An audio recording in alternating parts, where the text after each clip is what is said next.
Bapak-bapak, saudara-saudara yang terkasih dalam Yesus Kristus, ya. Tiada rahasia yang tersembunyi bagimu, dengan hikmat dan pengertianmu engkau memperoleh kekayaan. Jadi dia ini berpengetahuan, punya hikmat, punya kebijaksanaan, ya. Dia suka menolong orang. Tetapi pada prinsipnya dia mendewakan dirinya. Kalau tidak ada saya nih, tidak jalan nih. Nah, itu bahaya. Orang-orang yang mendewakan diri itu artinya orang-orang yang sombong. Ya, kalau enggak, tanpa saya misa tidak akan berjalan misalnya. Misalnya ya, artinya kalau tanpa, wah lihatlah kalau dia baca kitab suci tergagap-gagap. Nah itu hati-hati. Kesombongan tuh mulai dari yang kecil-kecil memang.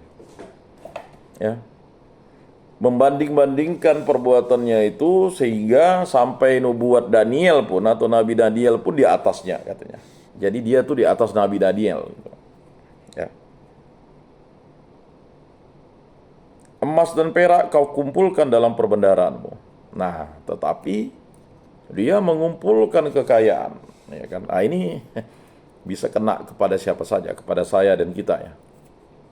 Dia membawa firman Tuhan ke sana kemari, ya, tetapi dengan tarif. Kalau saya berkhotbah 100 juta 1 jam, ya kan? Kalau saya kasih retret, mohon maaf, 50 juta, ya kan? Ada tarif-tarifnya. Jadi firman Tuhan itu dibawakan hanya untuk demi keuntungan. Nah, itu salah satu kesombongan, kecongkakan. Dan kesombongan ini menjadi dosa struktural yang berbahaya dan bisa mempengaruhi keluarga, mempengaruhi komunitas, bahkan mempengaruhi komunitas iman. Nah, ini dampaknya sangat berbahaya. Ya. Kalau tidak kelompok kami, ya kan, pasti tidak bagus kegiatannya. Nah, ini terjadi situasi di mana kesombongan itu. Ngapain lah, ya kan? Mau dengar bimbingan penyuluhan tuh enggak level saya tuh. Ya kan? Ya itu bisa jadi. Jadi kesombongan itu adalah akibat ulah, ya, dosa yang fatal. Jadi kalau dia melakukan perbuatan dosa, ya, enggak apa-apa nih. Karena Tuhan pun Maha Pengampun. Jadi Tuhan itu dianggap sebagai suatu oknum yang hanya mengampuni dosa, sedangkan dia menganggap dirinya Allah. Nah, itu kesombongan yang fatal. Ya. Karena engkau sangat pandai berdagang, engkau memperbanyak kekayaanmu, dan karena itu engkau menjadi sombong. Nah, ini ada kriterianya yang Yeskiel katakan. Hati-hati yang berdagang ini kan. Karena kalau orang berdagang itu kan bisa melipat gandakan berbagai macam. Atau orang yang investasi, saham dan sebagainya. Jadi kesombongan orang-orang yang memiliki kekayaan itu bisa kita lihat di TikTok atau di YouTube, itu ada film-film tentang kesombongan tuh ya.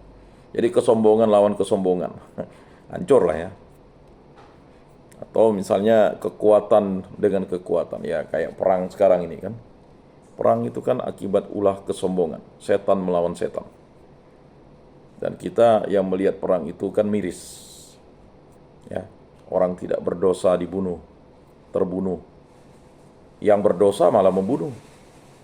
Bahkan ada yang mengagung-agungkan kelompok pendosa itu. Nah, ini Yeskiel ini ingin mengingatkan ini.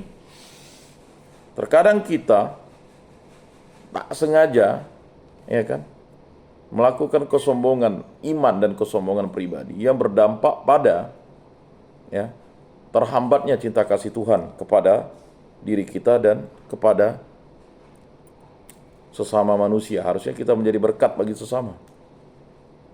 Ya. Tetapi akibat ulah kesombongan ini kita tidak menjadi berkat, kita menjadi kutukan, batu sandungan.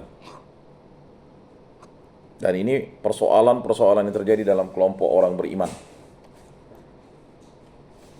Oleh karena itu beginilah sabda Tuhan Allah, karena hatimu menempatkan diri sama dengan Allah, maka sungguh aku membawa orang asing melawan engkau, yaitu bangsa yang paling ganas. Nah, jadi dia mendapat pengajaran dan penghajaran Jadi pengajaran sudah diberikan, lalu penghajaran. Ya. Karena dia merasa dirinya Allah. Jadi kalau orang sudah merasa dirinya Allah, ya tidak perlu ke gereja. Karena dia merasa dirinya Allah. Ya. Ngapainlah ikut ke gereja? Orang-orang katrok tuh katanya. Ya. Tidak perlu ke gereja nih, ya kan? Tidak menyelesaikan masalah kita, kita masih juga menjadi orang yang terhukum. Jadi kesombongan itu merasuki. Nah ini masalah, persoalan, problematikanya. Kesombongan ini ya menyerang kita atau menyerang saya dan kita semua. Itu berbahaya. Maka perlu yang namanya ya kan belas kasih Allah dan kerahiman Allah. Bagaimana mendapatkan belas kasih dan kerahiman Allah? Caranya adalah ya kita mohon kehendak Allah, rahmat Allah terjadi dalam doa-doa kita. Maka dalam setiap kegiatan misalnya ibadat atau misa itu kan saya berdosa, saya sungguh berdosa. Ya karena memang kita tidak layak di hadapan Allah. Sampai mati pun kita tidak layak di hadapan Allah. Ya. Kita sering mencap orang, ngapain lah dia itu datang sering ke gereja tuh. Tak layak tuh, banyak dosanya. Kita mencap orang, menghakimi orang banyak dosa.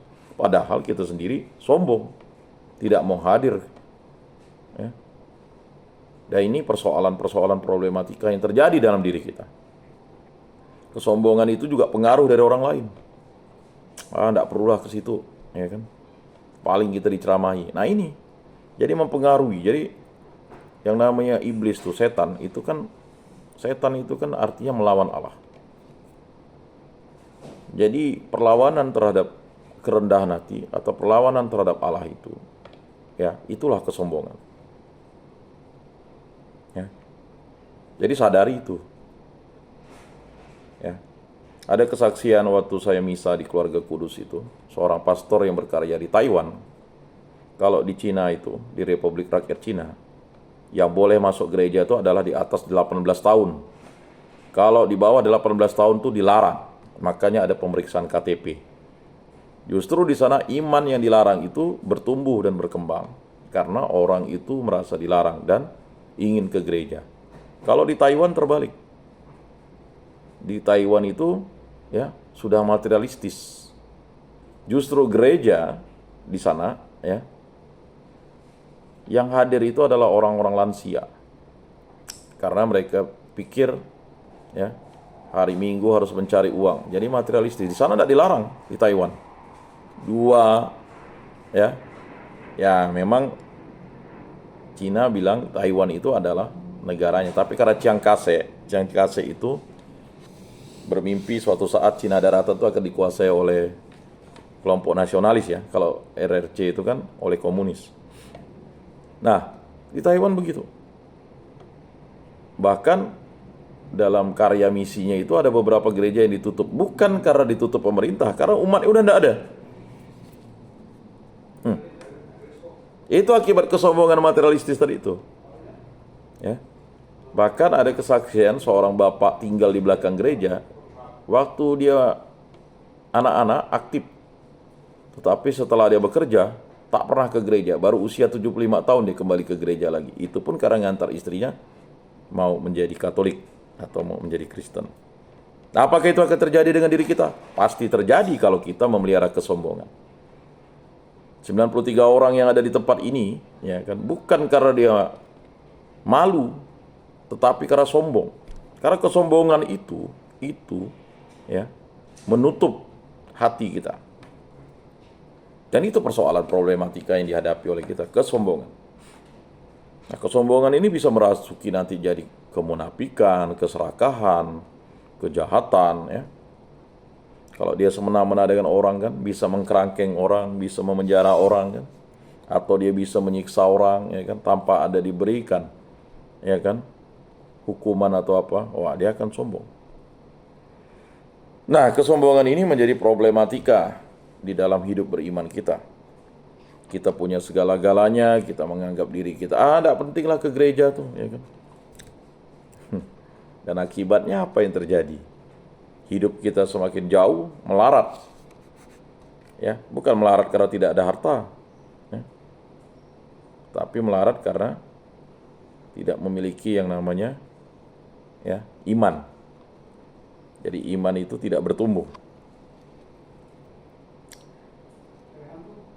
Nah, oleh karena itu beginilah sabda Tuhan Allah, karena hatimu menempatkan diri sama dengan Allah, maka sungguh aku membawa orang asing melawan engkau, yaitu bangsa yang paling ganas. Mereka akan menghunus pedang melawan hikmatmu yang terpuja dan menajiskan semarakmu.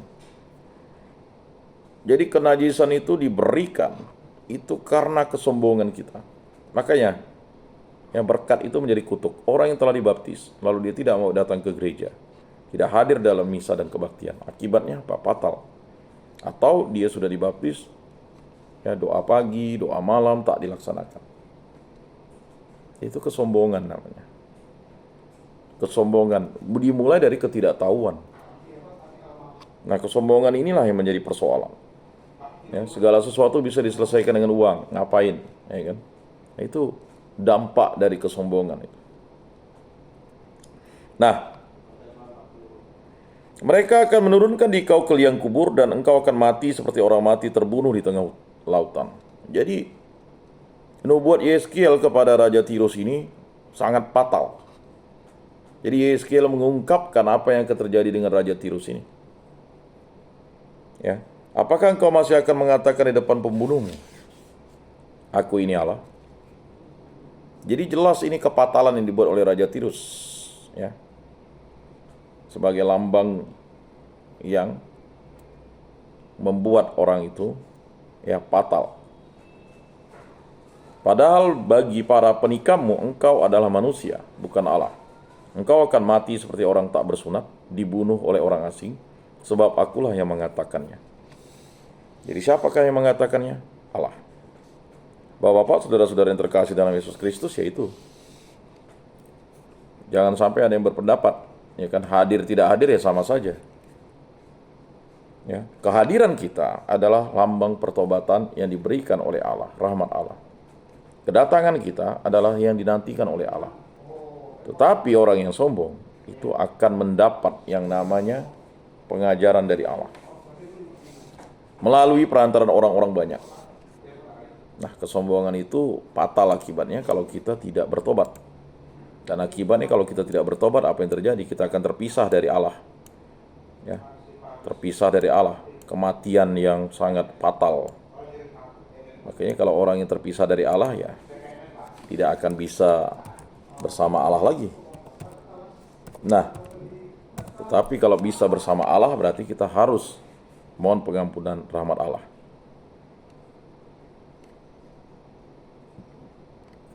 Jadi itu yang menjadi dasar, ya.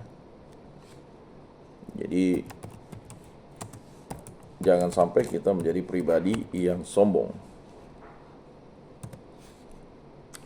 Nah, Bapak, saudara-saudara yang terkasih, ya. Jadi ada istilah juga, ya, Raja Tirus itu merujuk kepada raja atau pemimpin yang tidak adil, keras dan cenderung menindas rakyatnya. Tirus secara harafiah bermakna meruncing atau menyempit, yang dalam konteks ini menggambarkan sifat kepemimpinan yang kejam, sempit hati atau tidak bijaksana. Raja yang tirus adalah raja yang tidak memperhatikan kesejahteraan rakyat dan memerintah dengan cara yang egois dan jalim. Ya. Jadi raja yang menganggap dirinya berhikmat tetapi dia justru tidak berhikmat. Tuhanlah yang mematikan, Tuhanlah yang menghidupkan. Itu kata Mazmur untuk mengingatkan kita. Tuhan bersabda, seharusnya aku menghempas bangsa jahat ini dan melenyapkan ingatan akan mereka di antara manusia. Tapi aku khawatir disakiti hatiku oleh musuh, jangan-jangan lawan mereka salah mengerti.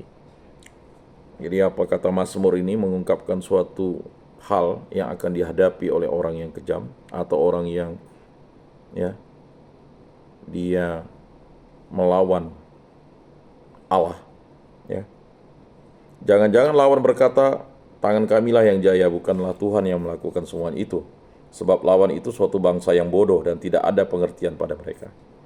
Ya, Bapak, saudara-saudara yang terkasih dalam Yesus Kristus, Mazmur ini mengungkapkan, ya, kita ini sudah menjadi bangsa Allah. Jangan menjadi bangsa yang bodoh. Kebodohan itu adalah tidak kenal Allah. Tetapi kebijaksanaan itu adalah mengenal Allah. Tetapi orang yang mengenal Allah lalu tidak melakukan kebaikan dan kebenaran, dia adalah orang fasik. Atau dia melakukan kebenaran untuk dapat sanjungan, itu orang munafik namanya. Atau dia melakukan tindakan kebaikan karena memang dia dibayar. Ya kan? Ya karena dia mendapat upah. Dia sudah mendapat upahnya, ya. Jadi Bapak-bapak datang ke gereja ini kan bukan untuk mendapat upah, tetapi karena mencintai Tuhan. Ada orang yang datang ke gereja karena sudah tugasnya, ya kan? Ada yang datang ke gereja karena memang dia, ya, benar-benar ingin memohon rahmat pengampunan dari Allah. Ada yang datang ke gereja itu karena memang dia hanya ingin tahu. Jadi tipe-tipe seperti itu yang menyatu di tempat ini, kemudian kita, ya, melalui kerendahan hati kita mohon belas kasih dan kerahiman Allah. Bagaimana mungkin satu orang dapat mengejar 1.000 orang dan 2 orang dapat menghalau 10.000 orang, kecuali kalau Allah gunung batu mereka telah menjual mereka dan menyerahkan mereka. Jadi Mazmur ini ingin mengingatkan, ya, jangan sampai kita sombong dan kita diserahkan, ya, pada musuh-musuh kita. Hari bencana bagi musuh telah dekat dan akan segera datang apa yang telah disediakan bagi mereka. Sebab Tuhan akan memberi keadilan kepada umatnya, ia merasa sayang akan hamba-hambanya. Nah itu. Jadi kita mohon rahmat pengampunan, belas kasih Allah itu karena apa? Karena hari penghakiman itu semakin dekat. Apakah hari penghakiman itu? Kiamat kecil itu kan adalah kematian kita. Tapi penghakiman itu datang, bisa saja di dunia ini, atau nanti yang paling fatal adalah di akhirat. Nah, penghakiman itu siapa yang menghakimi kita? Yesus Kristus, Tuhan dan Juru Selamat kita. Lalu siapa yang akan membela kita? Ya Yesus Kristus juga. Ya, dengan segala perbuatan dan kebenaran yang kita lakukan. Nah, ini persoalan-persoalan problematika kita sebagai umat beriman yang harus kita mampu untuk refleksikan dan sikapi.